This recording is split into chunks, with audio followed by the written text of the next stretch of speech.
¿sabes? O el profe le dio simplemente los plejos así a la maldita sea. Estos son los plejos nerviosos. Algo de esto, algo de aquello. Buenísimo. Bueno, pues nada. La parte de los plejos, pues su nombre lo dice, son complejos, son una mugre. El plejo el plejo a nivel cervical es un poco, como por decirlo así, más complejo porque finalmente uno no logra entender la mezcolancia que hay con el accesorio y con el hipogloso y que la asa cervical y que es una mugre, es bastante medio cansón. Am, la parte del plejo cervical, el plejo braquial sí se entiende un poco más porque finalmente la unión de los nerviecitos, como la unión de este con este y este con este va a formar este, entonces es un poco más fácil, un poco más sencillo de entenderlo. Lo que hablaban ayer, la parte medio complicada de finalmente como interiorizarlo, aprendérselo de memoria, sí vienen siendo un pelo más difícil, un pelo más cansón, ¿vale? Pero si se entiende el concepto básico, por ejemplo, el braquial, en que todos los de adelante van para cierto lado, los de atrás van para unirse entre ellos y así, es mucho más fácil y mucho más sencillo. Bueno, ahorita vamos a la parte del plejo cervical. Como ustedes lo vieron, las diapositivas que les mandé es bastante sencillo, bastante tranquilo. Se las puse así como para que puedan repasarlo y tenerlo ahí como en cualquier momento lo puedan, como siempre, que le pongo las tablitas y eso, para que los puedan visualizar. Y, y ya, ¿vale? En realidad la parte clínica que las aplicaciones nosotros tengamos de los plejos, en el cervical es muy rara vez la que se utiliza el plejo cervical, pero muy, muy rara vez. Casi siempre, bueno, ellos utilizan sobre todo en anestesia.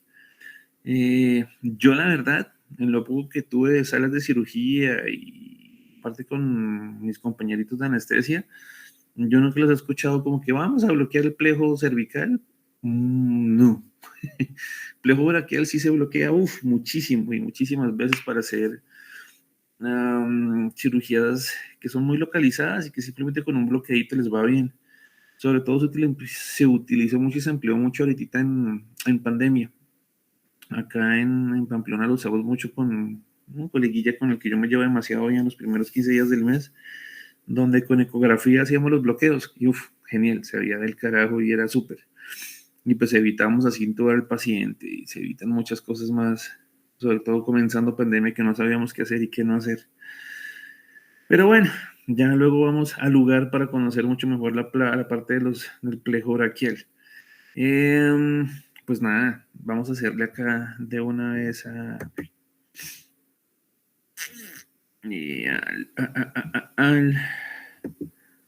pongamos la pantalla completa así, pero que este bicho no me deja compartir. Ajá. Listos.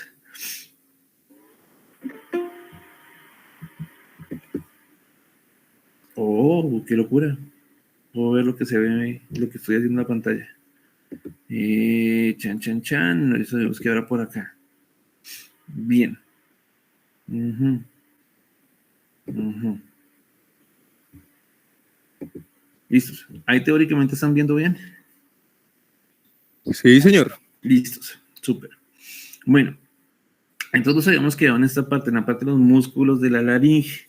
De los músculos de la laringe, lo que ustedes ya vieron y posiblemente ya chismosearon, obviamente las diapositivas, hace un montón que se las mandé, es que ellos es mucho más a ellos es mucho más fácil entenderlos como los músculos intrínsecos y los músculos extrínsecos de la laringe para poderlos, como sí, entender y visualizar un poco mejor.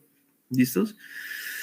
La parte extrínseca obviamente va a ser la más externa, la que está por fuera, y al ser así no es la parte que está tan especializada hacia la porción central nuestra de la laringe en el aparato fonatorio. En parte sí, obviamente, pero la gran mayoría finalmente lo van a hacer los musculitos intrínsecos. ¿Listos?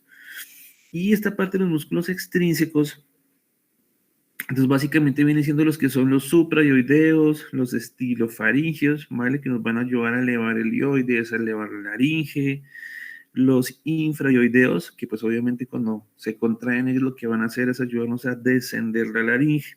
¿Listos? Por el contrario, los músculos intrínsecos de la laringe básicamente y principalmente se van a enfocar es en modificar la longitud y la tensión de los pliegues de las cuerdas vocales. ¿Listos? Y pues obviamente también del tamaño de la hendidura glótica como tal para cuando vaya a pasar el aire y vaya a pasar la comida y cuando vayamos a toser y ese tipo de cosas nos ayudan a como optimizar el flujo de aire. ¿Listos? El truquito es, todos están inervados por el laringio recurrente, menos el cricotiroideo, que es el primero que tenemos acá para verlo, que está inervado por el laringio externo. ¿Listos? Que este viene siendo una ramita terminal del laringio superior. Entonces, cricotiroideo, que es el que están viendo ahí súper bonito, no sé si se alcanza a ver que este cosito que está acá.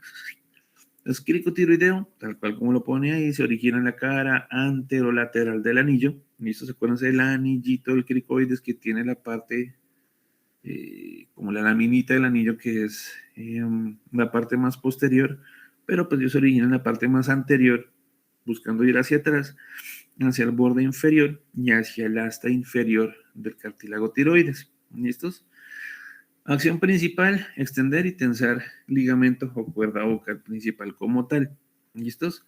Entonces, este cricotiroideo que están viendo acá, aquí lo mochamos, chan, chan, chan, y nos vamos a encontrar este otro despelote ya propiamente en la porción intrínseca de la laringe. Entonces, está el tiroaritenoideo. Ay, carajo, esta se movió todo. Tiroaritenoideo, aquí está, chururún, ¿listos? Se origina entonces en la cara anterointerna, bien, del cartílago tiroides y va a buscar hacia atrás a la cara anterolateral de las aritenoides, ¿listos? Cuando se contrae, su acción lo que nos ayuda a hacer es relajar el ligamento vocal, ¿listos? Al contrario del cricotiroideo que lo que hace es tensarlo. El cricoaritenoideo posterior, entonces se origina en la cara posterior del cricoides, se va a insertar en la apófisis muscular de las aritenoides y con ella lo que principalmente nos va a hacer es abducir los pliegues vocales. Bueno, el cricoaritenoideo lateral, entonces se va a originar en el borde superior y la cara externa del anillo del cricoides, ¿listos? Y va a buscar insertarse en el borde lateral de la apófisis muscular también de las aritenoides y lo que le queda alrededor de ellas. Básicamente, ya llegó la gorda. Esta lo que nos ayuda es a estrechar la porción intermembranosa de la hendidura glótica como tal. La mediolección clínica de esta parte que es, ay, la elección clínica de esta parte básicamente se enfoca es en, y si ustedes se dan cuenta, tenemos, podríamos decirlo, 4 grupos musculares principales fundamentales en la parte intrínseca de la laringe. Y si nosotros vamos a buscar su función principal cuando ustedes salgan, que va a ser intubar pacientes, el paciente que está en falla ventilatoria, el paciente que tiene, bueno, lo ideal es no intubarlo, pero digamos un tromboembolismo masivo y que no le está llegando nada de aire, no está haciendo nada de intercambio gaseoso y ustedes tienen que asegurar la vía aérea, el paciente con un trauma craneoencefálico que está con un deterioro de su estado de conciencia. La forma más universal de detectar y evaluar los estados de conciencia es la escala de coma de Glasgow. Ahí les voy botando más tips. Esa escala de Glasgow evalúa como 3 porciones principales y la puntuación mínima en cada una de sus porciones principales es de 1. Entonces, el mínimo de Glasgow, metas eso en la cabeza que usted les va a dar algún momento de la vida, es 3. El más bajito es 3. No existe un Glasgow de 0. ¿Listos? Entonces, si tiene un Glasgow bajo, por debajo de 8, o que se está deteriorando rápidamente, muy probablemente ustedes van a tener que asegurar esa vía aérea. ¿Listos? Lo que ya lo hemos hablado, los pacientes con quemaduras, con exposición a humo. Como les conté yo, pacientes no tienen que ser quemaduras, sino simplemente pueden ser quemaduras químicas, que se tomó un poco de veneno abrasivo, ya sea, digamos, no sé, un destapacaños, soda cáustica, tiner, ese tipo de cosas que son muy irritantes para la vía aérea, van a tener ustedes que asegurar la vía aérea. Y también, como lo hablamos en las clases pasadas, es súper importante que ustedes conozcan no solo esta porción, sino la parte farmacológica, que ustedes le den al paciente el tiempo de latencia de uso de los medicamentos, de que actúen. ¿Listos? Uno de esos medicamentos principales en actuar son los relajantes musculares. ¿Listos?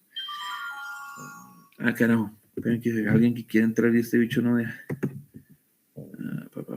Ahí está.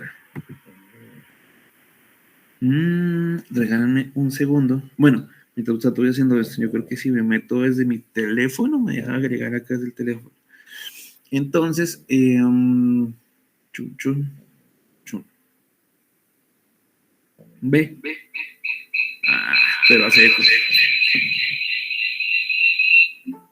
No, me tocó salirme porque hace eco. Me escriben al teléfono si necesitan entrar. Bueno, igual si están, como carajos me van a escribir si no me están escuchando. Bueno, ahí avisarán.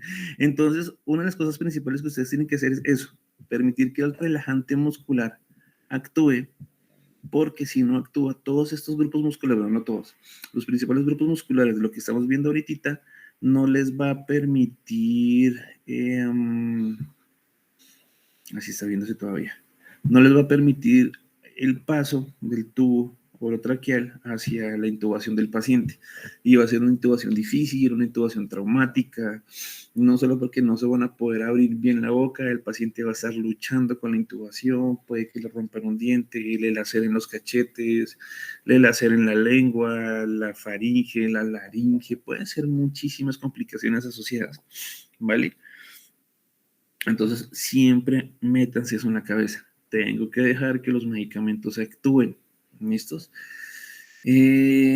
Así como un guiño, guiño. No sabemos qué carajos y por qué carajos. Vimos en pandemia que muchos medicamentos no actúan como tenían que actuar. ¿Listos?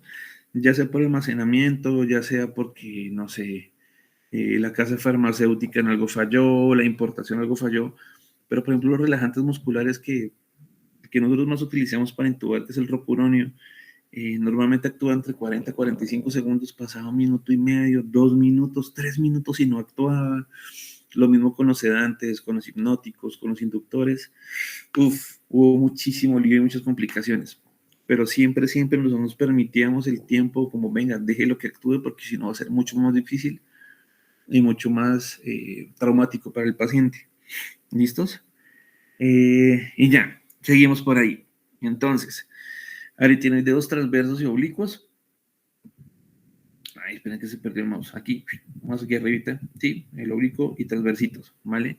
Entonces ellos se van a extender desde el cartílago aritenoides al aritenoides del otro lado, ¿listos?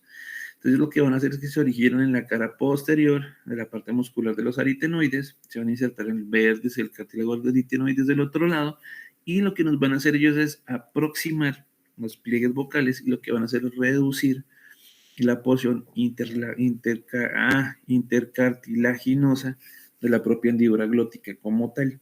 ¿Listos?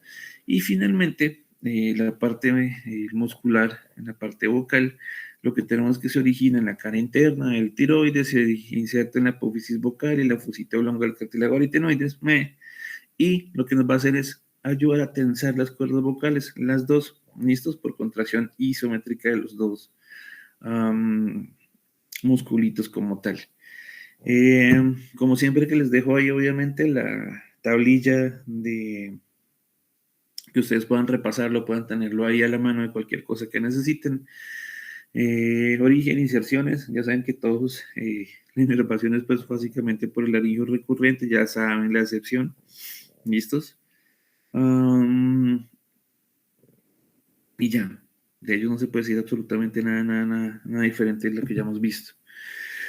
Y en cuanto a la configuración interna de la laringe, pues nada, ya la hemos visto muchísimo, incluso hasta hemos como dado los tips de la parte del vestíbulo y la parte de las cuerdas vocales falsas y las reales, pero esto viene como siendo más como el recorderis final de todas ellas. Entonces, la laringe como tal, la cavidad laringea, entonces, ¿desde dónde viene? Desde la entrada de la laringe, arribita, cerquita a la parte vocal, ¿listos? Y va a llegar hasta el borde inferior del cricoides. Apenas arranca la tráquea, ya deja de ser laringe y pues se convierte en tráquea, obviamente. ¿Listos? Entonces, arriba se va a comunicar con la laringofaringe y después con la bucofaringe, la parte bucofaringea, y abajo se va a continuar lo que acabamos de hablar con la tráquea. ¿Listos? Nosotros, hace muchísimo, pues hace una semana cuando empezamos, hablamos de los pliegues vestibulares y la parte de los pliegues vocales. ¿Listo? Entonces, lo que viene siendo como las cuerdas verdaderas y las cuerdas falsas, lo que hablamos la vez pasada. Entonces, estos pliegues vestibulares y pliegues vocales, lo que hacen es que nos van a dividir la cavidad laringea hacia arriba y hacia abajo en, primero, bueno, de arriba hacia abajo en el vestíbulo, ¿listo? Que es la parte supraglótica, que básicamente es esta porción que tenemos aquí arribita, ¿listos? Entonces ese vestíbulo es la que está entre la entrada de la laringe y los pliegues vestibulares, ¿vale? Como la salita de entrada del hotel de lo que hablamos la vez pasada. La porción media, que ya viene siendo la cavidad laringea como tal, por decirlo así, ¿listos? Que la porción glótica está entre los pliegues vestibulares y los pliegues vocales, ¿listos? Y finalmente la parte infraglótica o subglótica es la que está entre los pliegues vocales y la parte y el borde más inferior del cartílago cricoides, ¿listos? Entonces, tip número 8000 de la parte de intubación, que a mí nunca me los dieron cuando me dieron anatomía y cuando fui a intubar fue un despelote, la primera vez. Ustedes tienen el tubo, están angustiados, el monitor está que pita, le dicen a ustedes que el paciente se está desaturando, que está taquicárdico, luego que está bradicárdico, y dicen, no, pues pucha, este mal me va a entrar en paro y todavía no le he podido intubar. Cuando ustedes logran pasar el tubo, las primeras veces, y nos ha pasado a todos y nos va a pasar, pero pues traten de acordarse de su profe de anatomía, como siempre les digo, no metan el tubo hasta el fondo, hasta donde les dé, hasta el mango, ¿listos? Porque si meten el tubo hasta el fondo, hasta donde les dé, hasta el mango, van a hacer una intubación selectiva, ¿listos? Van a intubar solo el pulmón derecho o el pulmón izquierdo, ¿listos? Cuando veamos pulmón, van a ver cuál es la más frecuente de nosotros intubar, si el derecho o el izquierdo. Eso lo vamos a ver después, ¿listos? Entonces, cuando ustedes ven que pasan las cuerditas vocales, apenas el neumotaponador, el tubo tiene como un baloncito que se infla. Más o menos en qué parte de la tráquea se debe dejar el tubito, como por decirlo así. Ahí vamos. Eso es lo que voy. Entonces ustedes pasan las cuerdas vocales con el neumotaponador, apenas ven que el neumotaponador pasa las cuerdas vocales, pero apenas lo pasa, lo avanzan como medio centímetro y ahí lo dejan. ¿Listos? Normalmente el tubo debería quedar 1 o 2 centímetros arriba de la carina. La carina es el punto en el que la tráquea se divide en dos, en el bronquiofuente derecho y en el bronquiofuente izquierdo. ¿Listos? Entonces, ustedes están viendo la intubación, están viendo las cuerdas vocales, pasaron el tubito, pasó el neumotaponador, medio, máximo 1 centímetro después de las cuerditas vocales, ¡plup! Ahí dejan el tubito, inflan el neumotaponador y hacen las verificaciones que tengan que hacer. ¿Listos? De todas formas, bueno, en primera instancia, ¿por qué lo hacemos? Por lo que les acabo de contar. ¿Listos? Porque finalmente si avanzamos el tubo mucho, lo que hacemos es una intubación selectiva y el paciente no se va a ventilar bien, y pues si un paciente no viene oxigenando bien y lo ventilo solo por un pulmón, pues se va a complicar más. ¿Listos? Y en segunda medida, para evitar mayores traumas al pobre paciente y sobre todo para evitar que en los movimientos que se le tiene que hacer a un paciente que está inconsciente, sedado, el tubo se vuelva selectivo. Me explico. Cada 2 horas, los pacientes que están en cuidado intensivo o que están intubados, o bueno, preferiblemente que estuvieran, o sea, que están completamente indefensos ellos, hay que estarlos moviendo para que no se le generen lo que llaman las llagas o las úlceras de presión. ¿Listos?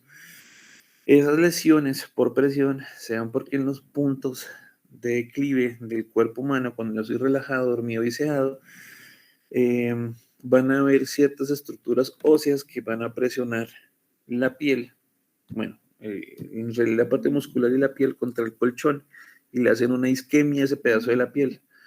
Cuando se genera esa isquemia, el tejido empieza a morir y se generan esas úlceras horribles. ¿Listos? Se ha descubierto que cada 2 horas moviéndose es lo mismo que pasa ahí. Más o menos nosotros sentimos eso cuando estamos en clase, pues madre, en una clase de 3 horas sentada en la misma posición eh, um, uno hace ciertos micromovimientos de la cola, como me muevo para acá, me muevo para allá, para que los huesitos, la parte del isquion, no nos vaya a hacer las lesiones por presión en los glúteos, ¿listos? Entonces, los pacientes se tienen que mover cada 2 horas, sí o sí, cambiar de posición, que para el lado derecho, que para el lado izquierdo, que para un lado, que para el otro. Y esos movimientos me van a mover el tubo dentro de la boca y puede hacer que me lo avancen más o me lo saquen otro poquito más.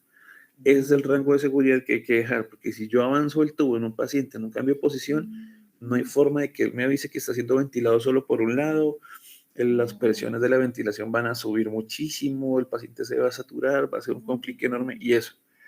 ¿Cómo sé si lo dejé bien o no lo dejé bien?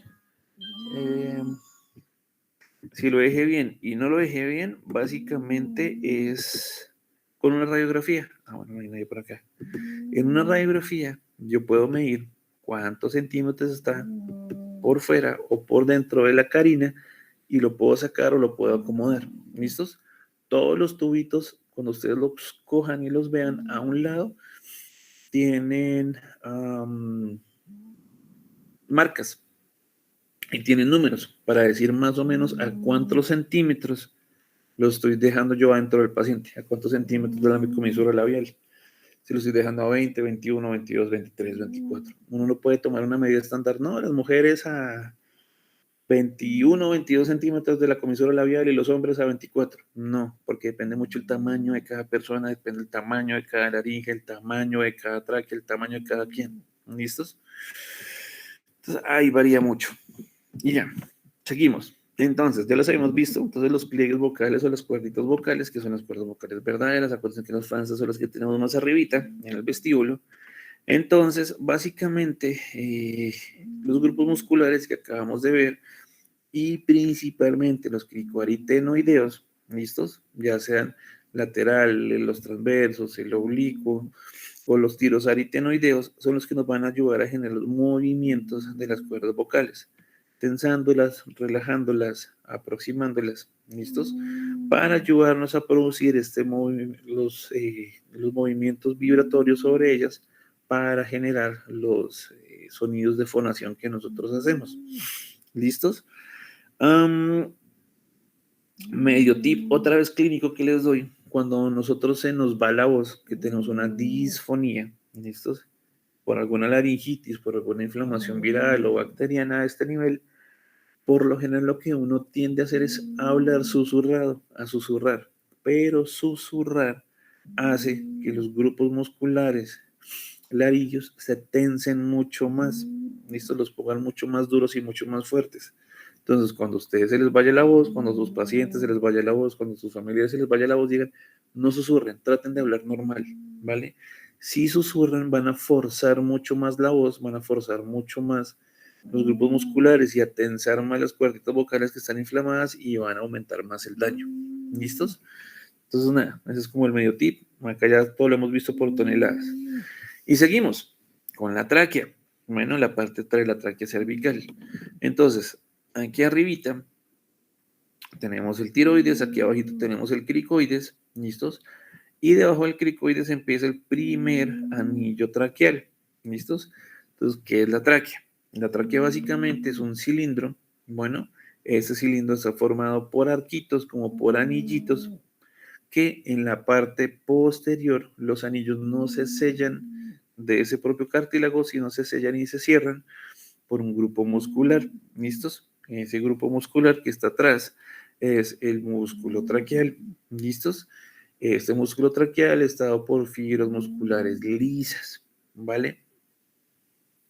Entre los anillitos y la unión de esos anillos estaba principalmente dada por ligamentos, que son los ligamentos anulares. Bueno, entonces, función de la tráquea, transportar el aire hacia y desde los pulmones, ¿listos? Y también ayudarnos a expulsar y a propulsar las partículas o micropartículas de extrañas que encuentra la parte pulmonar hacia arriba, hacia la faringe para expulsarlas finalmente, ¿listos?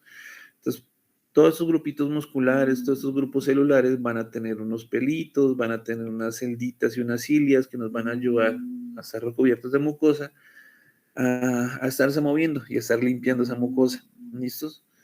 La exporsión cervical de la tráquea entonces se va a extender desde el borde inferior del cricoides, que es lo que estamos hablando ahorita. Viene tiroides, cricoides, primer anillito traqueal, listos, hasta donde va a terminar, que viene siendo aquí, este puntito que hablamos termina ahorita, que es la carina, listos. La carina es ese punto en el cual la tráquea se divide en dos, en el bronquio fuente o bronquio principal derecho, bronquio fuente o bronquio principal izquierdo. ¿Listos? Y ya, pero eso ya es abajo en tórax, más o menos viene siendo hacia el borde superior del manubrio del esternón. ¿Listos? Entonces, en resumen chiquitito, la tráquea es un conducto semirrígido, fibromúsculo cartilaginoso, ¿vale? Es cilíndrico en su parte anterior por los anillos, es plano en su parte posterior por la parte muscular. ¿Cuánto va a medir la tráquea? Más o menos mide 13 a 15 centímetros, de los cuales 6 centímetros son cervicales, el resto viene siendo más arribita. Bueno, principalmente cervicales, es una pendejada. El calibre más o menos es 1 centímetro de diámetro, puede ser un poquitito más, depende mucho de cada quien también. ¿Listos? Bueno, venga, les doy un tip chiquito antes de que se me olvide. Cuando nosotros vamos a intubar, la jefe les va a preguntar a ustedes, doctor, ¿qué número de tubo le doy? ¿Listos? Absolutamente todos los procedimientos que ustedes vayan a hacer tienen un numerito. El yelco, ay carajo, el yelco con el que ustedes canalizan al paciente, hablamos la vez pasada, si es un yelco, entre más bajito el número de yelco, más gordito es el yelco. ¿Listos? Los tubos también vienen igual, pero el tubo, si entre más alto el número, más grande el tubito. Bueno, por lo general, mujeres se intuban con un tubo de 7 a 7,5, hombres con un tubo 7,5 a 8. ¿Listos?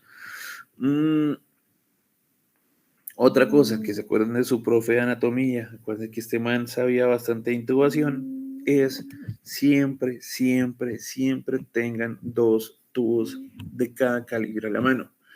Un tubo, digamos, me van a intubar a mí, yo soy grande, yo mido 1,85, tengan un tubo 8 y un tubo 8,5, ¿listos?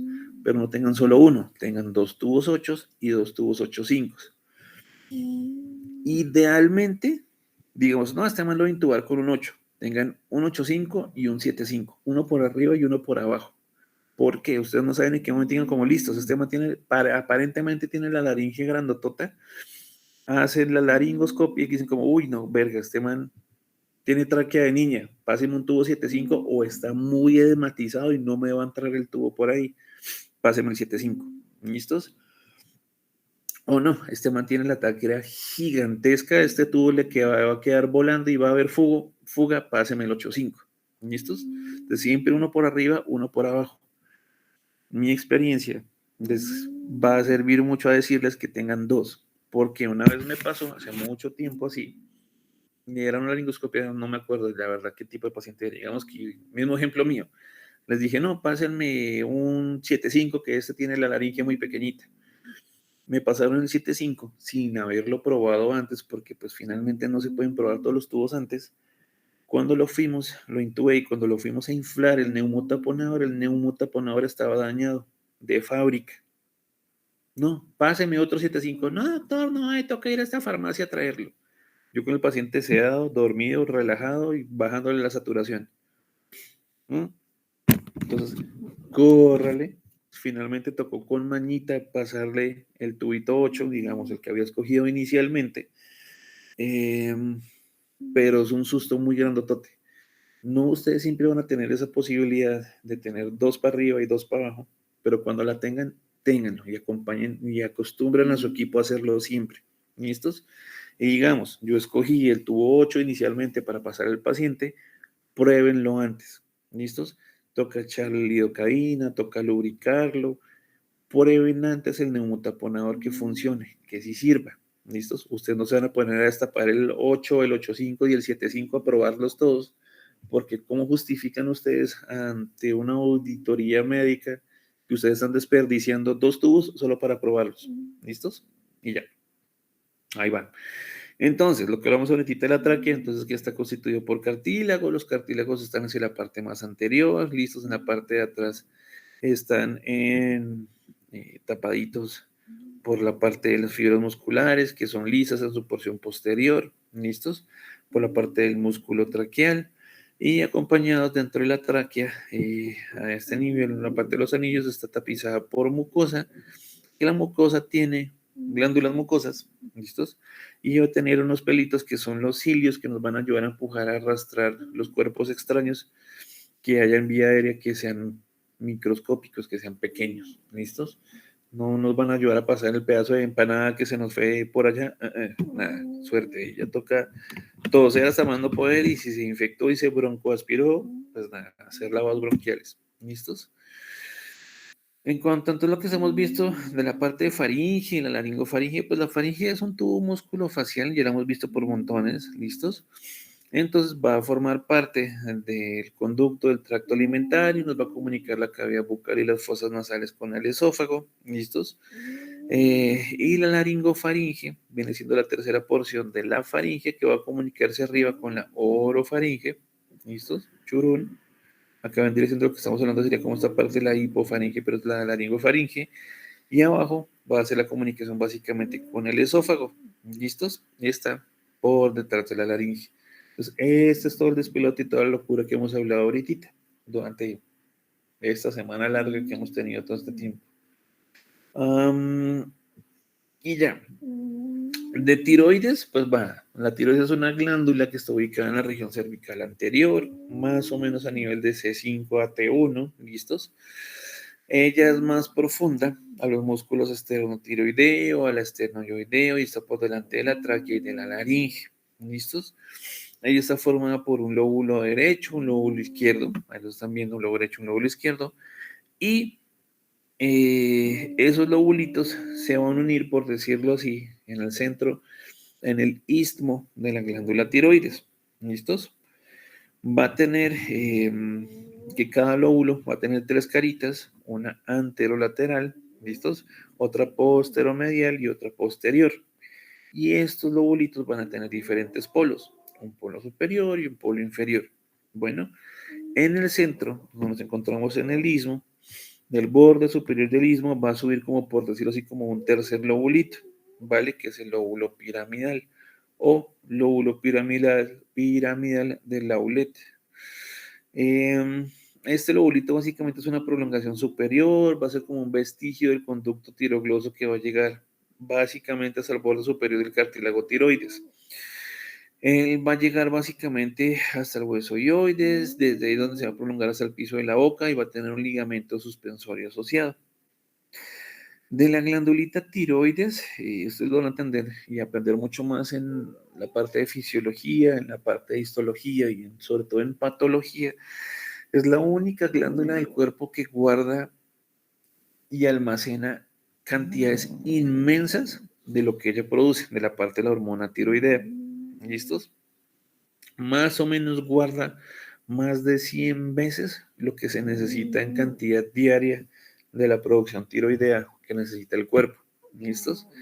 En endocrino les van a dar palo durísimo porque hay un eje que es el eje hipotálamo, hipofisiario, tiroideo, gonadal, en el cual las señales de la producción de, por ejemplo, en este punto, la tiroides, se van a regular por la hormona estimulante de tiroides, por la cantidad de hormona como tal que está secretada por fuera. Si está libre, si está conjugada, es un despelote horrible. No les quiero enloquecer más la cabeza ahorita, pero es para que ustedes siempre se acuerden de eso. ¿Listos? La tiene guardada, tiene muchísima cantidad de lo que normalmente producimos. Está gobernada por un eje complicadísimo. ¿Listos? Hipotálamo, hipofisiario, tiroideo. Y nada, esa es la parte principal de ellos. Bueno, muchas personas se han acercado a familiares o han tenido conocidos con problemas tiroideos, ya sea un hipotiroidismo, o sea que funciona mal y no la produce, un hipertiroidismo que produce demasiado, o neoplasias asociadas a ellas. El cáncer de tiroides es como de los más frecuentes. ¿Listos? La neoplasia de tiroides suele ser de un comportamiento más bien benigno. ¿Listos? Es muy raro que una persona fallezca secundaria a un cáncer de tiroides. Es muy, muy, muy raro el tipo de cáncer tiroideos. Bueno, hay diferentes tipos, pero por lo general no son tan agresivos. Y otra forma que se detectan muy fácil. ¿Listos? Otras personas han tenido como relación o han visto por la calle las personas que parece que tuvieron una papada gigantesca, que los papás de nosotros les dicen los cotudos, como, ay, bon cotudo, como que veas que tiene ahí el coto, como si fuera una paloma. Es porque básicamente la glándula tiroides no funciona bien, ¿listo? Ya sea porque no almacena bien el yodo o porque el paciente no tiene suficiente suplencia de yodo, por eso teóricamente la sal en Colombia es yodada para que no haya hipotiroidismo.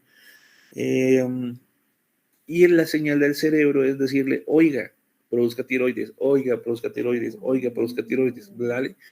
La tiroides dice, yo lo intento, pero no puedo, ya sé qué voy a hacer, voy a crecer para tratar de producir más. Y lo que hace es que se genera una hipertrofia gigantesca de la glándula y eso es lo que llaman el coto. ¿Listos? Eh, Volviendo a la parte de neoplasia, cuando dicen, no, sí, tiene un cáncer de tiroides y hay que extirparla y hay que sacarla, hay que tener muchísimo cuidado porque sobre ello es donde viene el naringio recurrente. ¿Listos? Y si ustedes se acuerdan de esta tablita deliciosa acá, grupos musculares intrínsecos de la laringe, todos son inervados por el laringio recurrente. ¿Listos? Acuérdense, la excepción de la regla, hay uno que no se inerva por el laringio recurrente, que es el cricotiroideo. Pero, todos van por la parte del laringio recurrente.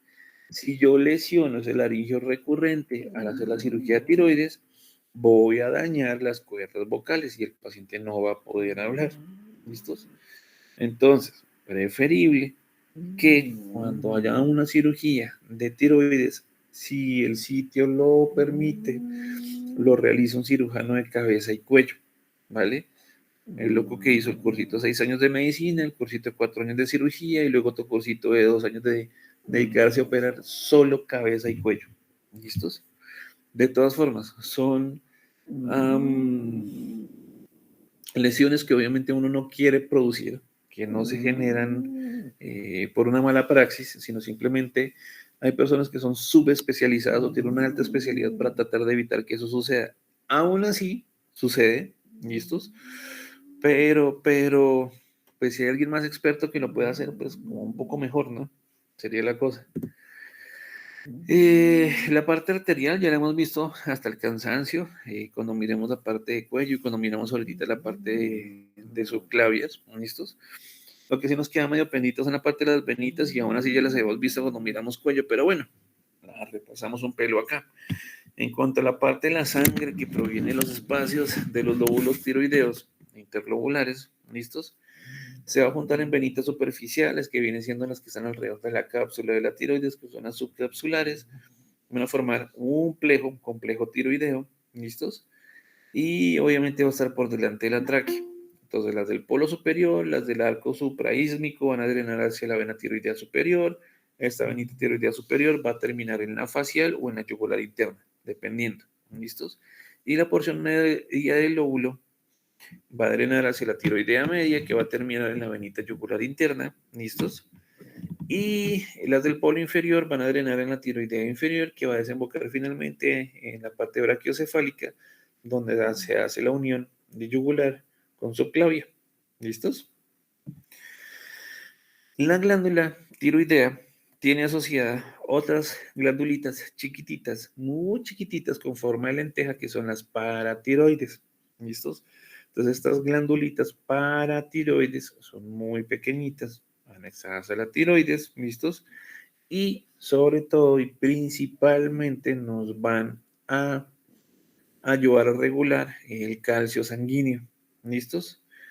Habitualmente y normalmente se encuentran 4 glandulitas paratiroideas, cada una localizada en los politos y en los lobulitos de la tiroides. Dos superiores, dos inferiores, dos derechas, dos izquierdas. ¿Listos? En cuanto a variantes anatómicas, son muchísimas. ¿Listos? Si es ovoide, desde el 83%, si es la alargada, el 11%, si es bilobulada, son 5%. Tamaño más o menos son 6 milímetros, ¿listos? Peso más o menos son 30, 40 miligramos. Y la irrigación casi siempre está por la tiroidea inferior, ¿listos? Entonces, encontrarlas e identificarlas en una disección tiroidea es súper complicado y súper difícil, ¿listos? Aún así, por ejemplo, miren el tamaño de un dedo índice y un dedito gordito. El tamaño y encontrarla en esa despelote es difícil y es complicado. ¿Listos? Si se logra, obviamente lo ideal es preservarlas porque en el manejo del metabolismo del calcio, las paratiroides, complicadísimo. Incluso puede que el cirujano no las haya lesionado, no se las haya extirpado, no las haya llevado, por decirlo así, forma coloquial, pero con la sola manipulación ellas se lastiman mucho y el calcio del paciente se va a ir para el piso, ¿vale? Incluso el mes pasado yo tuve aquí un pacientito de 39 años que tuvo un cáncer tiroideo, se le hizo su resección de tiroides en Cúcuta, se la hizo cabeza y cuello, el hombre vivía aquí en Pamplona y llegó a urgencias porque tenía muchos calambres. El calcio lo tenía por el piso, ¿vale? Estaba a punto de hacer arritmia cardíaca, estaba a punto de quedarse casi sin respirar. A ese hombre tocó ponerle calcio endovenoso, carbonato de calcio, gluconato de calcio, calcitriol. Estaba tomándose más o menos los requerimientos de como de 10 días en un día de calcio y aún así el calcio seguía echándose para el piso. Complicadísimo y súper difícil. No sabemos si fue que extirparon las paratiroideas o si simplemente estaban inflamadas, lesionando y no funcionando. Entonces, complicado y complejo. ¿Listos? Y ya, acá de último les había dejado la parte de los pliegues vestibulares, los pliegues vocales, cómo se ven en la vida real, cuando se abren, cuando se cierran. Esta es de las peores imágenes que ustedes se pueden imaginar, la que está en la C, cuando uno va a intubar a un paciente que sí, ustedes lo sedaron bien, le pusieron buena analgesia, le pusieron buen relajante muscular, pero hay momentos y hay casos en los cuales se genera un espasmo laringio. Se cierra la laringe y no hay quien la mueva y no hay quien la abra. ¿Listos? Entonces, complicado, difícil, ojalá nunca en la vida les llegue a pasar. Ahí les toca buscar las vías externas de cómo acceder a la vía aérea de un paciente de forma de urgencia y emergencia. Pero nada, espero que nunca les llegue a pasar. Y fin, por fin, lo logramos. Nada, prometidos deuda, la parte de plejo cervical. Entonces, plejo cervical, como su nombre lo dice, es complejo. Ya lo habíamos dicho, ya lo habíamos pensado. ¿Listos? Bueno, las generalidades ya las tienen ustedes ahí, pero bueno, importantísimo tener en cuenta lo que ya les tengo ahí. Uno de los tips principales es que ellos, bueno, toda la parte de este despelote, dejémoslo acá, de este plejo cervical, Profe, dímelo. profe, ¿puede aumentar la pantalla, por favor? Ay, Que sí, se no le mira da muy mucha presentación. pequeño. Pin, Gracias. ya, presentation. Entonces, este plejo cervical, ya, listos. Entonces, básicamente, él está formado por las ramas ventrales, siempre tengan en cuenta eso, las ramas de adelantito, las ventrales, de los nervios raquídeos que vienen de la parte C1, C2, C3 y C4. ¿Listos? ¿Por qué lo pongo que sea las ramas ventrales? Chururu, vamos acá. Pan. Porque el nervio occipital mayor, que están viendo ustedes ahí en azulito, está dado por ramas dorsales del dorso. ¿Listos? Ellas nos van a irrigar y a distribuir para la parte de sensibilidad de la región craneal posterior, no la parte anterior. Entonces, el nervio occipital mayor no viene siendo considerado parte de las ramas ventrales o anteriores de los nervios espinales, ¿listos? Sino ya viene siendo la parte posterior. Entonces volvemos. Plejo cervical formada por ramas anteriores o ventrales, listos, de los nervios raquídeos cervicales, C1, C2, C3, C4. ¿Listos? Nos va a servir ¿para qué? Para inervar algunos músculos del cuello, para inervar el diafragma y para inervar las áreas de la piel que están en relación a la cabeza, al cuello y la porción más superior de la pared torácica. ¿Listos? Hasta ahora es la parte general de todos ellos. Bueno, esas ramitas se van a unir por delante de las tres primeras vértebras cervicales, C1, C2, C3, ¿listos? Y van a formar tres arcos principales, que son los que están viendo aquí. Un arco, dos arcos, tres arcos, ¿listos?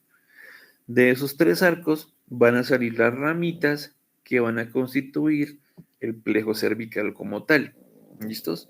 Y para poderlo entender y para poderlo estudiar mucho más fácil, estas ramas del plejo cervical se van a dividir en un plejo cervical superficial y en un plejo cervical profundo.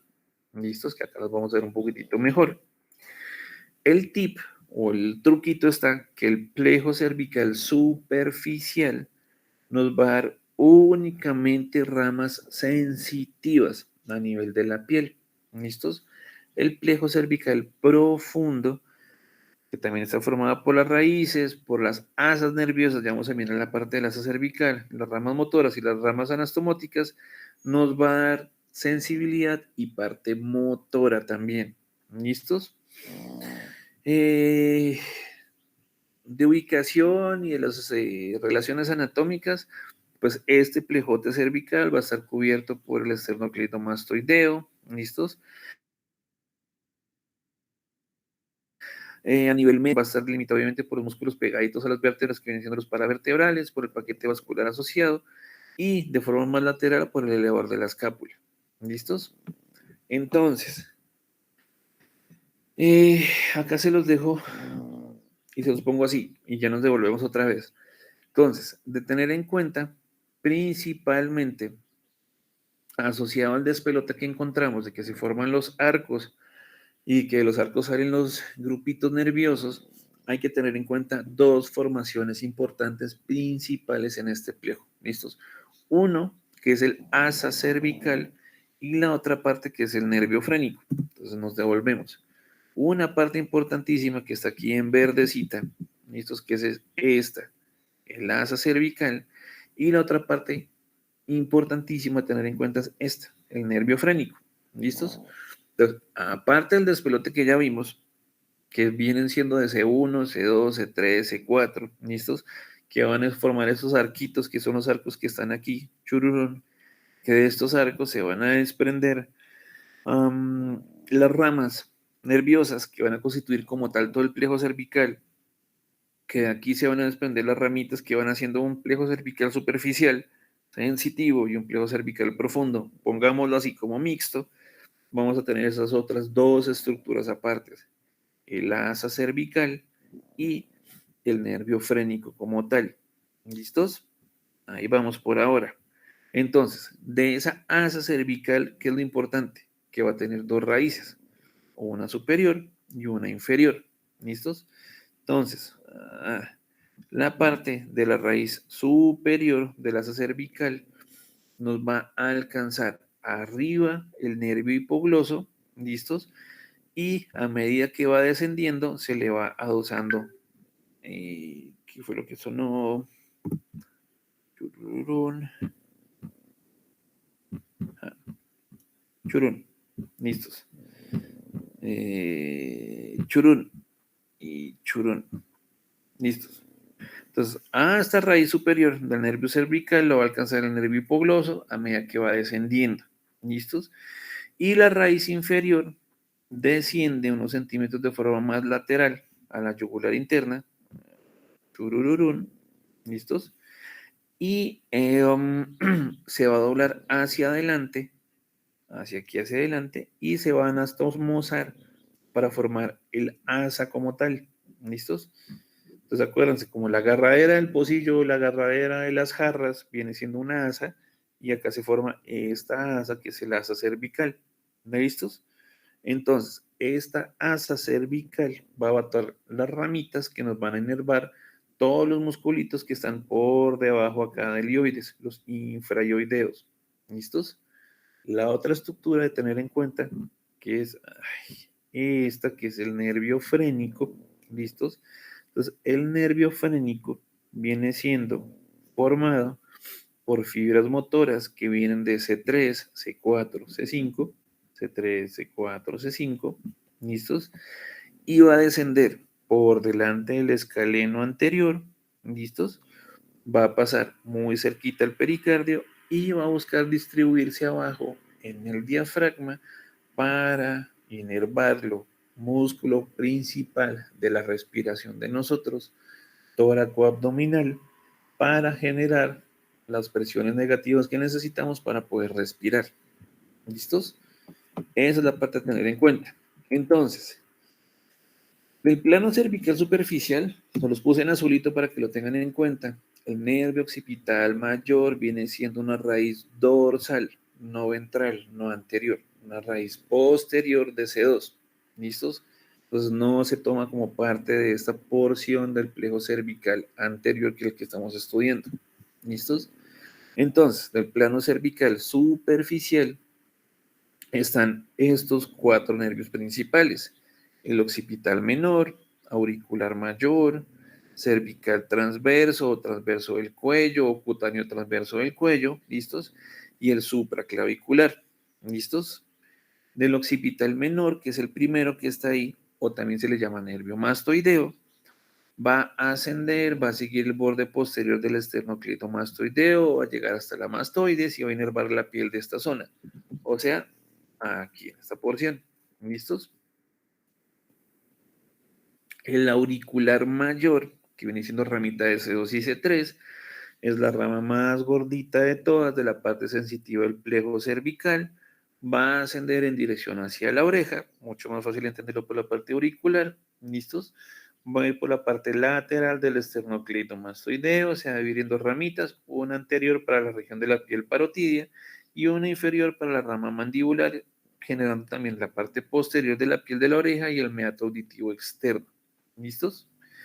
El cervical transverso, que viene siendo de C2 y C3, se va a ir hacia adelante, por fuera del esternocleidomastoideo, se va a ir en ramitas finas para la piel, en la parte más lateral y anterior del cuello. ¿Listos? Él incluso en la parte de arriba va a llegar hasta el borde inferior de la mandíbula y ahí se va a generar una comunicación con la rama marginal del nervio facial. ¿Listos? Por eso ese cervical transverso nos llega hasta por aquí. ¿Vale? Y supraclaviculares, que vamos teniendo por acá, va a continuar entonces el trayecto. Viene siendo raíces de C3 y C4, hacia atrás, hacia abajo, va a entrar por la fosa supraclavicular, acuérdense de la parte de los ñeros que se apoyaron ahí en la clavícula, y se va a dividir en numerosas ramas que tienen forma de abanico, y lo que nos va a hacer es que nos van a inervar la piel de la parte superior y lateral del tórax. ¿Listos? Entonces, plano cervical superficial, occipital menor o mastoideo, auricular mayor, que es el más gordito de todos, ¿listos? Cutáneo o transverso del cuello y los supraclaviculares, ¿listos?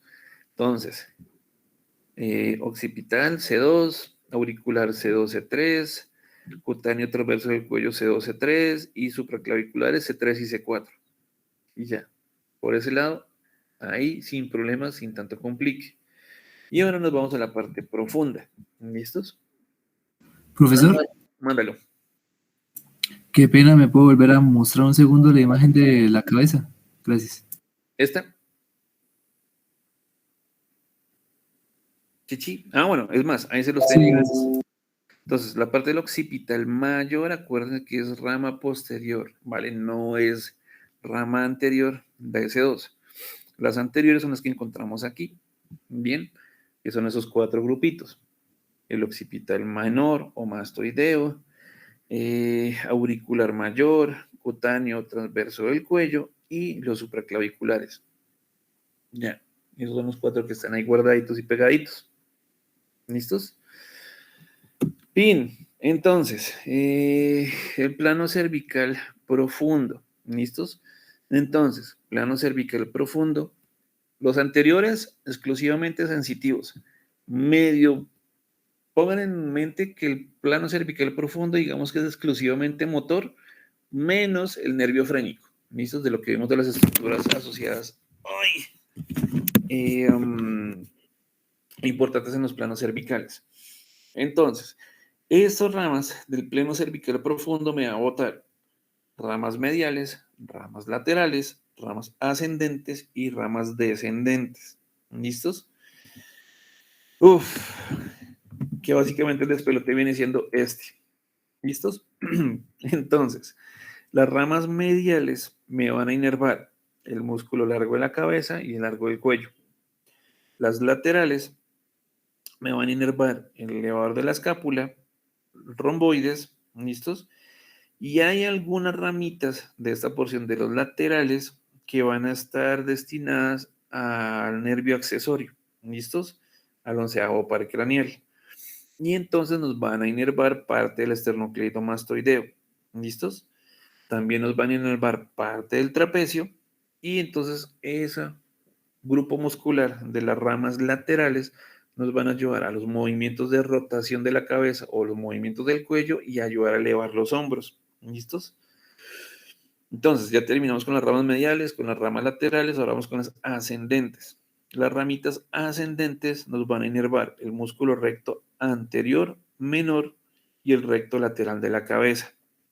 Y las ramitas descendentes vienen siendo la unión de fibras que vienen de C1, C2, C3 y el hipogloso nos forman lo que hablamos ahorita, el asa del hipogloso, que básicamente nos va a inervar los músculos de la región infraioidea, los que están por debajo del ioides, que vienen siendo el homoioideo, esternotiroideo, esternoioideo, tiroioideo y genoioideo. Ellos nos van a ayudar a participar en la flexión de la porción cervical, en mandar la cabeza para abajo. ¿Listos? La raíz de C4, parte de C3 y parte de C5, entonces se van a unir y van a formar el nervio frénico, que es la otra estructura que vimos ahorita que era importante. ¿Listos? Que si ponemos más cosas en conjunto, lo que vamos a encontrar es esto. ¿Listos? Entonces los músculos infraioideos, que son los que les puse ahorita, homoioideo, esternotiroideo, esternoioideo, tiroioideo y genoioideo son los que nos van a generar la inervación principalmente en las ramas descendentes de este plano profundo, ¿vale? Entonces ahí encontramos ya los escalenos, el anterior, el medio, donde vienen las ramitas ascendentes, la parte de la asa cervical, donde se va a formar la parte del nervio frénico como tal finalmente. Y si metemos todo el despelote junto, lo que encontramos es esto, ¿listos? Tanto el plano superficial como la parte de los planos profundos del plejo cervical como tal. ¿Listos? Lo único que nos queda por medio estudiar es esta porción, la parte del nervio frénico, que lo que hablamos ahorita, que viene siendo esa unión de raíz de C4, bueno, C3, C4 y C5. ¿Listos? Entonces, el nervio frénico básicamente lo que va a hacer es bajar, descender a buscar el diafragma. ¿Listos? Entonces tenemos diafragma derecho, diafragma izquierdo, guiño, guiño, listos. Luego les cuento el por qué guiño, guiño, pero tengámoslo por ahora ahí, así en mente, para que no se me vayan a confundir. Y básicamente él va a bajar por la cara anterior de los escalenos, listos. Va a ir lateral al paquete vascular, va a ir lateral también al tronco simpático y él está cubierto por el esternocleidomastoideo, listos. Sigue bajando, llega al tórax, se va a ubicar entre la venita y la arteria subclavia derecha, ¿listos? Y lateral al nervio vago y a la cadena simpática. Entonces, en el lado derecho, cuando va a llegar al diafragma, este nervio frénico va a pasar por un huequito que tiene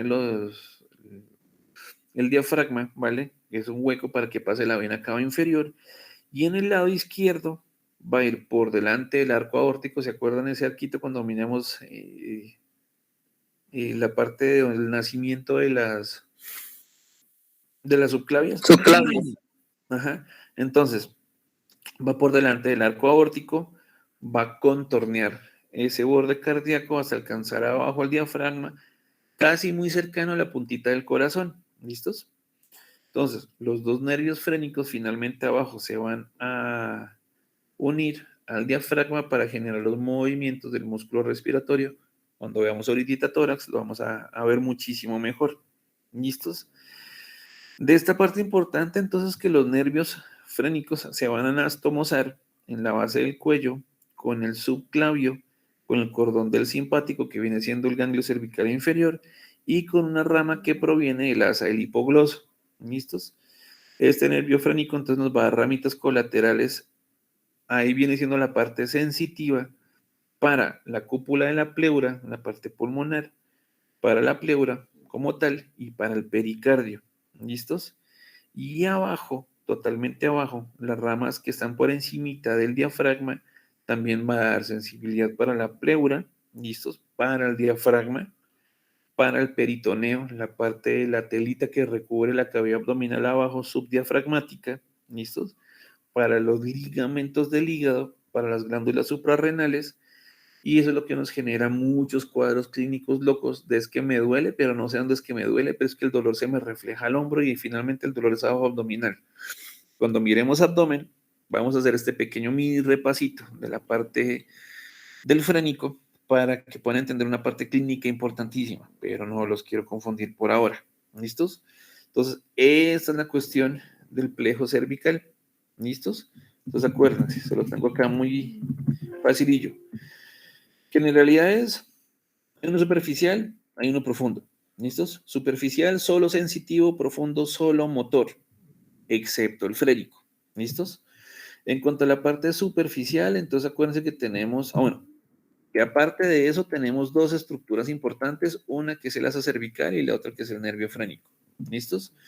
Que en la parte superficial tenemos estos 4 grupos nerviosos principales: occipital menor o mastoideo, auricular mayor, cutáneo transverso del cuello y los supraclaviculares. ¿Listos?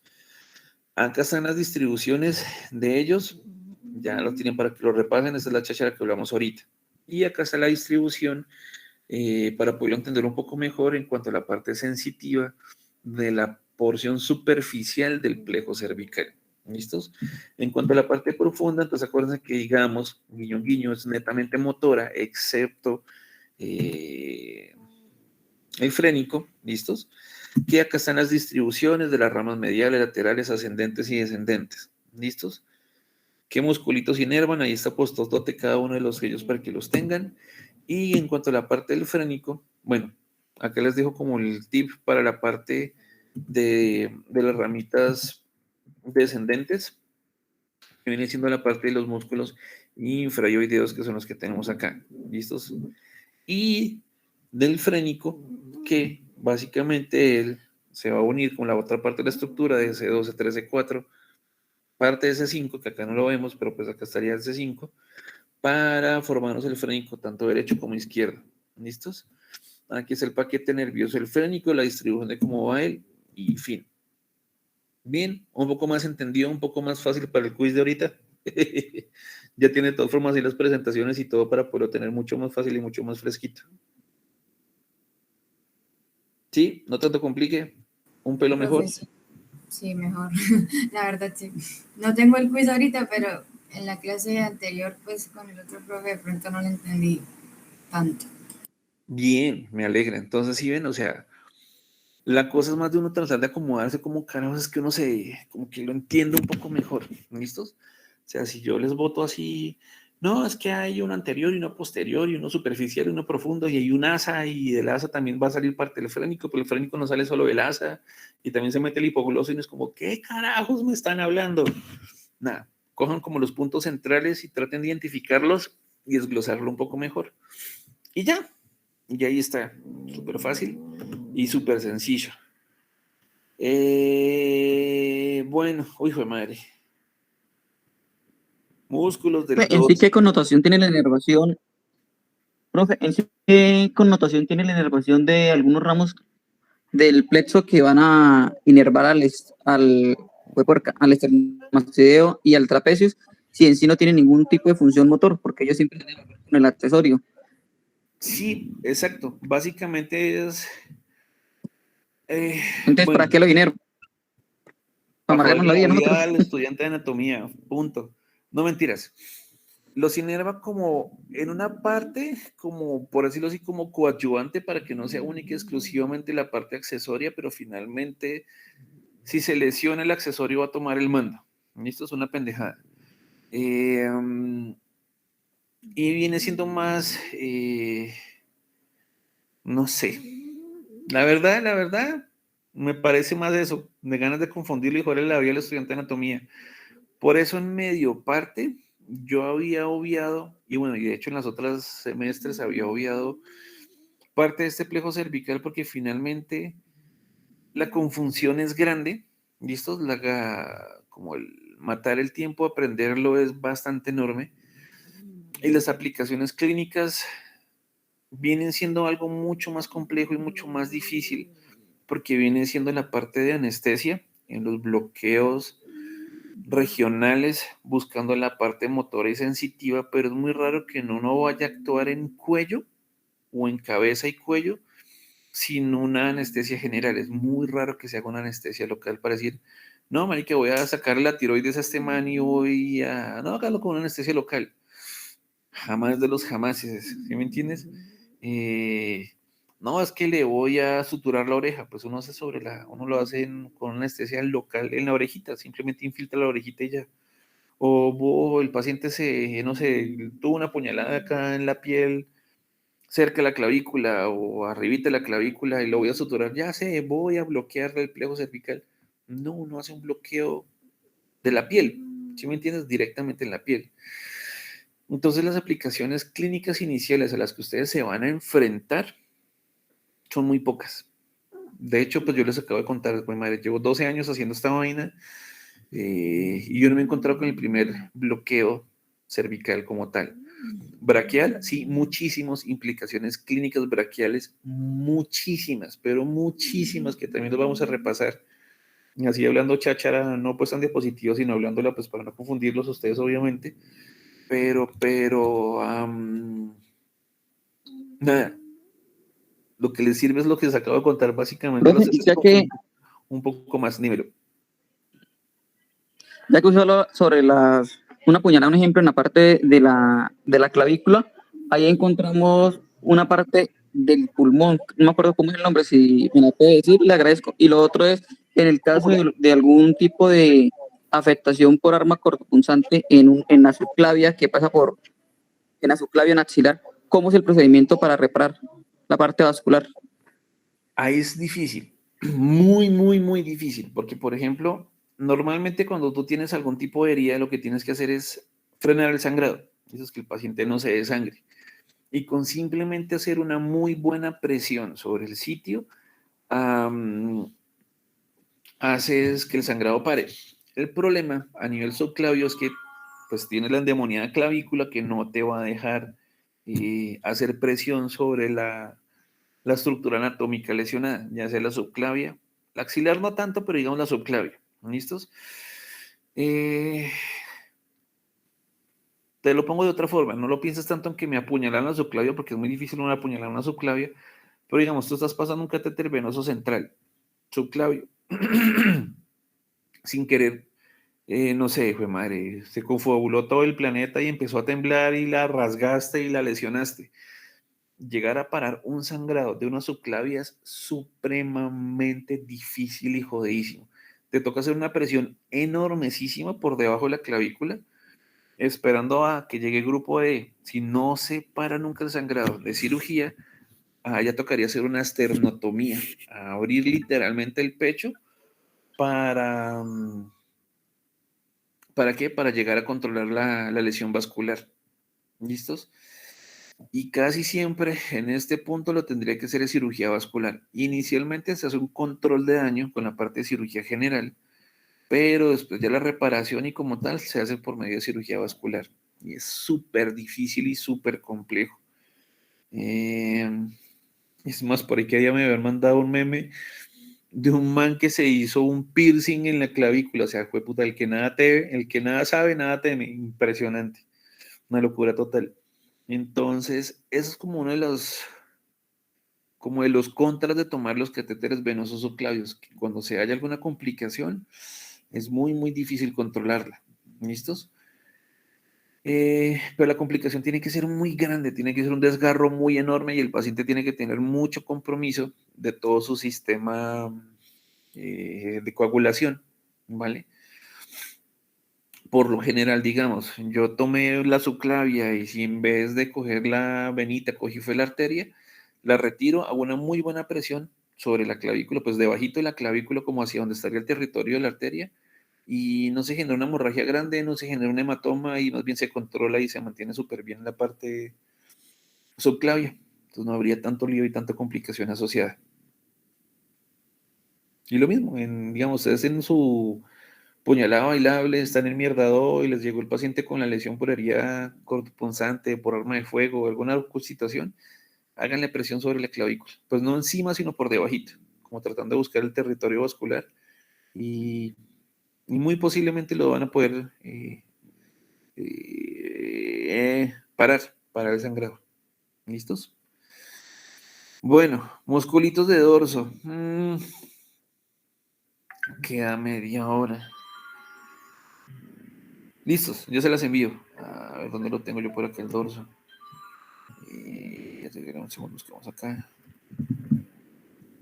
Ah, dorso. Pero porque filtró esta vaina. Dorso. Me pucha. El teléfono acá. Dorso.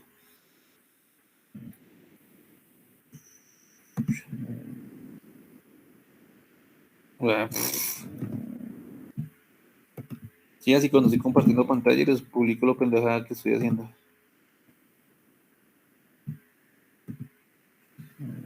Músculos del dorso, chulón.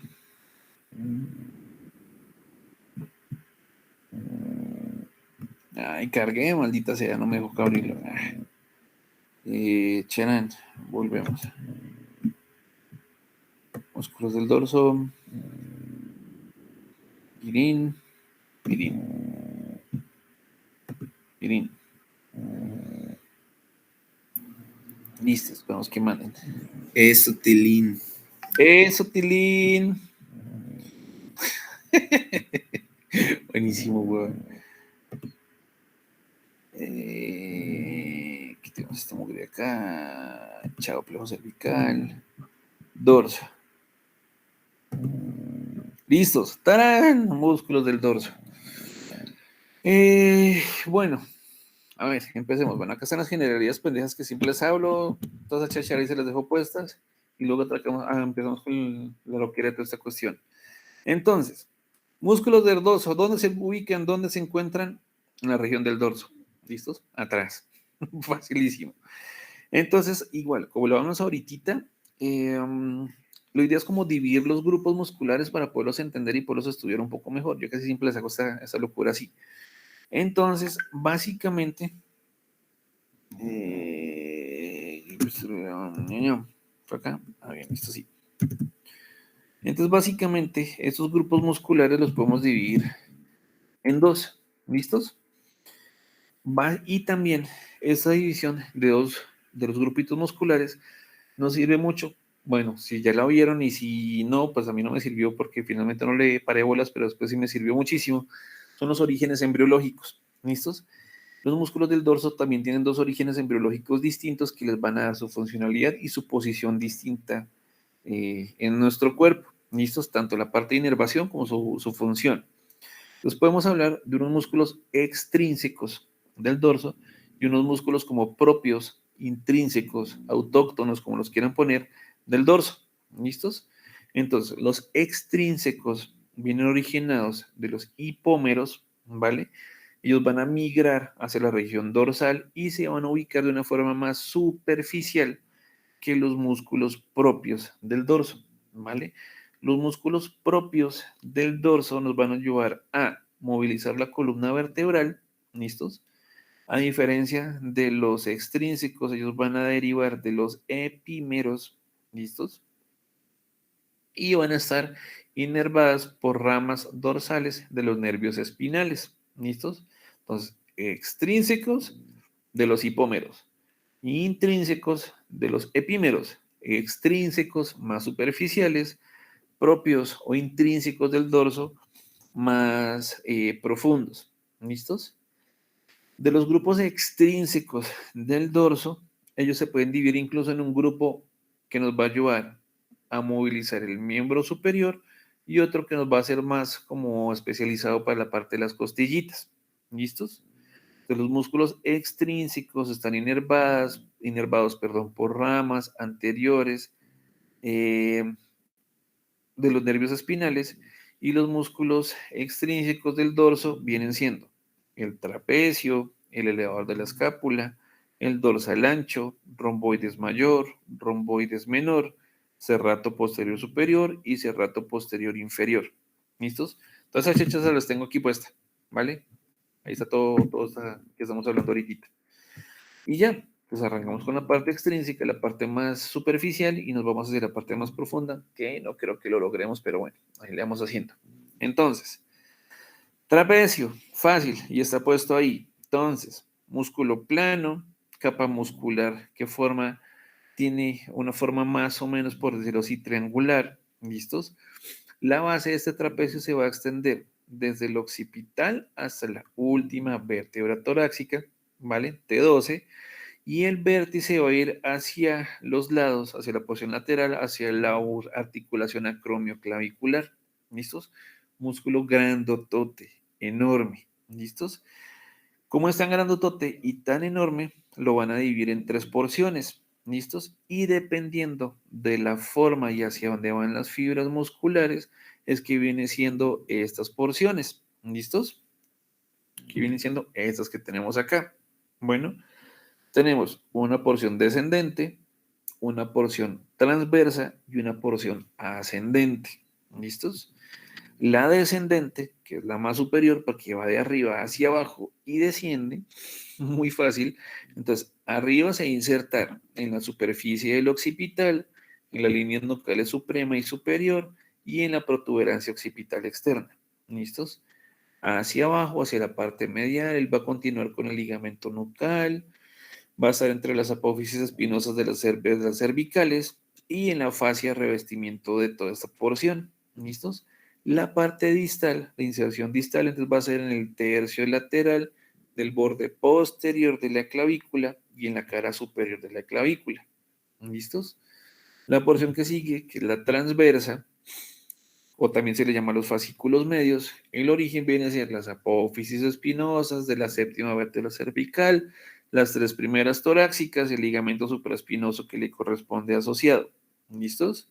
Y la porción ascendente, que vienen siendo los fascículos inferiores o la parte más inferior que va a subir, la inserción proximal igual, apófisis espinosas desde la tercera hasta la 12ª vértebra torácica, el ligamento supraespinoso que les corresponde a cada uno de ellos, y la inserción distal va a ser con lo que llaman una hoja fibrosa triangular, esta porcioncita de acá, ¿listos?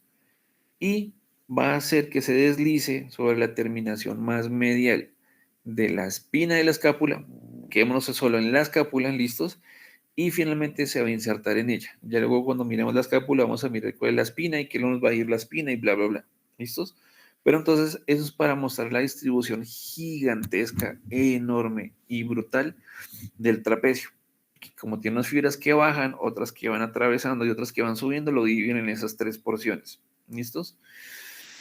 Sigue el elevador de la escápula. ¿Listos? Entonces el elevador de la escápula, estamos hablando del dorso, entonces está situado en la región posterior del cuello. ¿Listos? Si yo quito el trapecio, es que puedo ver este músculo que es el elevador de la escápula. ¿Listos? Entonces, él se va a insertar en los tubérculos posteriores de las apófisis transversas de las primeras 4 vértebras cervicales y va a descender de forma más bien oblicua. ¿Listos? Y se va a insertar, como están viendo ustedes ahí, en el ángulo superior y más medial de la escápula. ¿Listos? Esta porción que ven acá, salidita de la escápula, es la espina de la escápula. ¿Listos? Ya luego la miramos mejor cuando estudiamos la parte de huesos de miembro superior, que va a ser como la próxima clase, yo creo. Y bueno, entonces, cuando este grupo muscular que viene desde arriba de las apófisis transversas de C1, C2, C3, C4, cuando toma como punto fijo la inserción proximal y contraer el músculo lo que va a hacer es elevar la escápula hacia arriba. ¿Listos? Nos va a generar una rotación en el eje sagital de ella y hace que este ángulo medial, ¿listos? Genere lo que se llama una rotación inferior. ¿Listos? Entonces, básicamente lo que hace es que nos la levanta. Punto. Dejémoslo ahí en esa porción para que no nos confundan tanto. Cuando es todo lo contrario, que este músculo no toma como punto fijo las vértebras, sino toma como punto fijo la escápula, lo que hace es que me va a traer una inclinación de la columna hacia el lado que se esté contrayendo, ya sea hacia el lado derecho o hacia el lado izquierdo. ¿Listos? ¿Sí entendieron ahí? Puedo moverlo de arriba hacia abajo o de abajo hacia arriba, y dependiendo cuál punto fijo tome, es la acción que va a generar el grupo muscular. ¿Listos? Dorsal ancho, grande, gigantesco, vastísimo. ¿Listos? Ah, bueno, ahí tienen los nombres en latín, latissimus dorsi, todos los tienen, no me fijé. Debajo de la escápula, trapecios, sí, ahí tenemos todos. ¿Listos? Entonces, churón, cheta, dorsal ancho, ¿listos? Ah, bueno, ahí falta el ursi, pero pues yo creo que es más como, no, pero no sé si se alcanza a ver latissimus dorsi. Entonces, el latissimus dorsi, entonces él se va a insertar en las apófisis espinosas de, ahora, las 6 últimas vértebras torácicas, ¿listos? Abajo hay una fascia de conjunción de la parte muscular dorsal, que es la fascia toracolumbar, también luego la vamos a ver, y en el extremo más posterior de la cresta ilíaca, y en las últimas 3 costillitas, ¿listos? A veces también se va a insertar en el ángulo inferior de la escápula, pero no es constante esta inserción. Entonces, ¿cómo es la movida con este dorsal ancho? Las fibras musculares se van a dirigir y van a converger, todas se van a unir, ¿listos? Hacia arriba y de forma lateral van a rodear, ya lo vamos a ver ahorita, el redondo mayor y se van a ubicar por delante del redondo mayor. En el recorrido del redondo mayor, el músculo va a girar, se va a entorchar en su propio eje, y esto va a generar una torsión, y estas fibras, que son la parte más inferior, van a pasar a ser las superiores, porque se está generando esa torsioncita. ¿Listos? Este músculo finalmente va a terminar en un tendón que es aplanado de forma cuadrilátera y va a llegar hasta la cara más anterior del húmero y se va a insertar en un surco que se llama el surco intertubercular, ¿vale? El húmero, el hueso del brazo arriba, tiene como 2 montañitas, ¿listos? 2 tubérculos. Y entre esas 2 montañitas pasa un canal, pasa un valle, pasa un surco, ¿listos? Él se va a insertar en el fondo de ese surquito, en el surco intertubercular. También ya lo vamos a ver en la próxima clasecilla.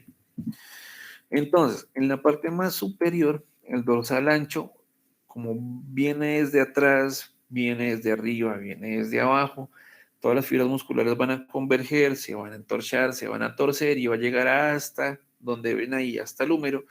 Él nos va a ayudar a formar parte de la pared posterior de la axila. ¿Listos? La parte inferior de este músculo como tal es una parte que es aplanada, se encuentra, como estamos hablando ahorita, en el plano superficial, nos va a cubrir a los otros músculos del dorso, menos al trapecio, el trapecio pues está por arriba y llega hasta T12, y el borde inferior forma con el borde superior de la cresta ilíaca, esta es la cresta ilíaca, aquí, chulón, ¿listos? Nos va a ayudar a formar el borde del oblicuo externo del abdomen. ¿Listos? Eso, cuando veamos abdomen, vamos a ver cuál es el oblicuo externo, los rectos y bla, bla, bla. Pero por ahora, quietos ahí. ¿Listos? Y nada, ahí va a formar lo que se llama el triángulo lumbar inferior o de Jean-Louis Petit. Por si acaso se los piden en algún taller, ahí se los pongo. ¿Listos? Romboides, hay uno mayor y uno menor. ¿Listos? Romboideus mayor et minor. Ellos van a estar más profundos respecto al trapecio. El trapecio los está cubriendo. Si se dan cuenta acá, está el trapecio con sus fibras descendentes, transversas y ascendentes. Yo quito el trapecio y debajo voy a encontrar los romboideos o los romboides. ¿Listos? Entonces, ellos están en la parte más superior de la región dorsal del tórax. Se van a extender desde la columna vertebral y van a ir hacia el borde medial de la escápula. ¿Listos? Entonces, este romboides que es el menor, que es el más, que está más arribita, el más superior de todos, ¿listos? Es más estrecho y es más gordito, es más grueso. El romboide es mayor, es más amplio, ¿listos? Y ellos se pueden encontrar separados, el mayor del menor, por una laminita fibrosa que tienen ellos. Bueno, entonces, para estudiarlos y entenderlos un poquitito mejor, ellos se van a insertar de forma medial en el extremo inferior del ligamento nucal, va a estar también en las apófisis espinosas de C7 hasta T5, ¿vale? Y eh, estas fibras musculares van a estar dirigidas de forma paralelas entre ellos. Van a tener una dirección oblicua, van a ir hacia abajo, se van a insertar en el borde medial de la escápula, ¿listos?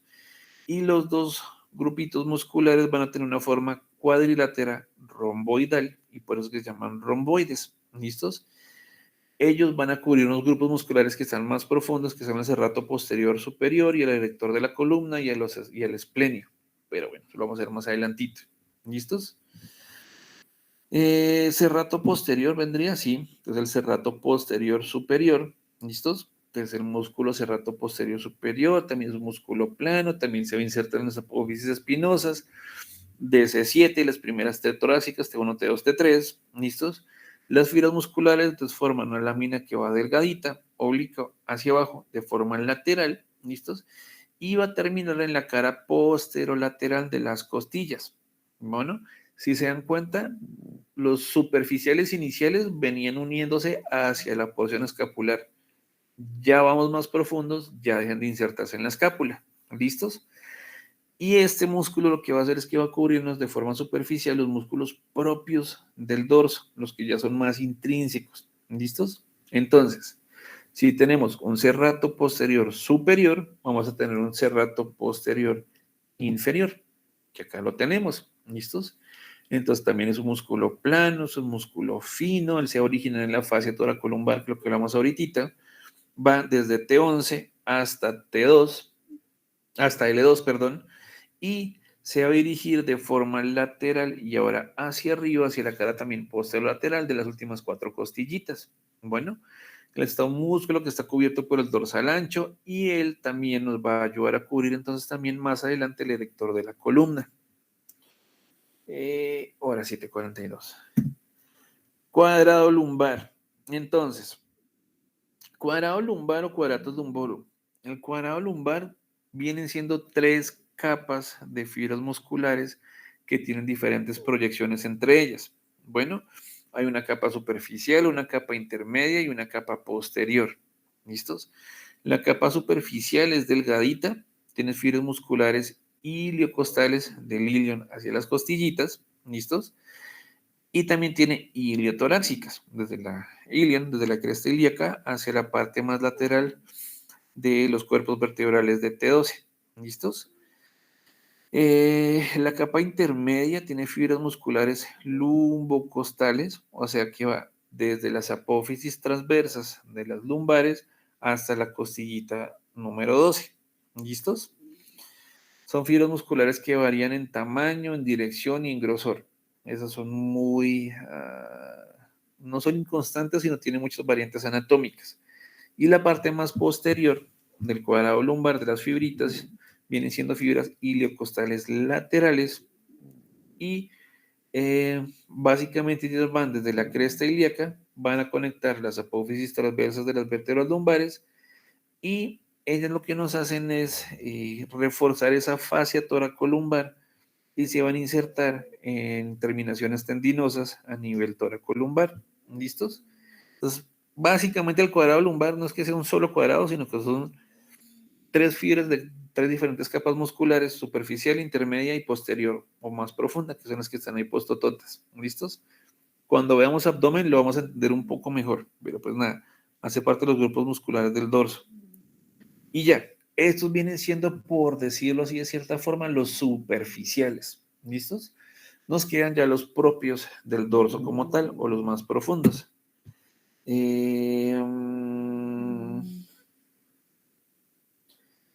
Nada, acá viene muchísimo, yo creo que más bien quedémonos cortitos acá Quedan 15 minutitos para que puedan ir, desayunar, hacer chichi, arrancar con las clases, repasar la parte, tener listo en el teléfono, en otro compu, no sé, la parte del plejo cervical. Y nada, Profe, usted tiene asesorías hoy a las 11:45. ¿asesoría qué? A las 11:45. Karen Argas, ustedes pueden hacerlo ahí sin problemas. Yo sé que ya tienen toda la info, o sea, todos los que la tengan ahí fresquita, que la tengan en una hojita, alguna cosa o algo, y ya la tienen ahí súper fácil hechas. No se preocupen por eso. Entonces, nada, frescos. Me dejo ahí para matar ansiedad, para que vayan, coman tranquilos. Obviamente para no mochar esto. Me dio hipo, estaba evitando toda la clase y lo logré por lo menos. ¿Para qué? Para que puedan ir tranquilos, coman, relájense, entren a la siguiente clase y nada, ya tienen toda la info. Más bien, mañana nos vemos para terminar músculos del dorso y no sé qué vendría en cronograma, ya miembro superior, ¿no? Nos metamos con la parte de escápula, húmero, cúbito radio, huesitos y toda esta porción. Entonces, nada, docs, ojalá en serio les haya podido aclarar un poquitico mejor la parte del concepto del pliego cervical y les vaya súper.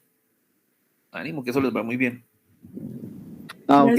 Profe, le iba a hacer una solicitud, una petición o un requerimiento. Ahorita que empecemos a ver miembro superior, si usted nos puede hacer un banco de rayos X que tenga de sus casos clínicos para que nos enseñe a cómo diferenciarlos en un rayos X. De una, listo, yo me pongo en esas. Haga el banquito. De una yo se los envío, claro que sí. No, no es para que nos lo envíen, sino para que nos lo expliquen. Sí, no, todo, obvio, o sea, yo los armo y les cuadro todo eso súper bien. Listos, docs, nada, cuídense montones, un abracito. Muchas gracias, profesor. Muchas gracias, profe. Nos pillamos, profe, hasta luego. Chao.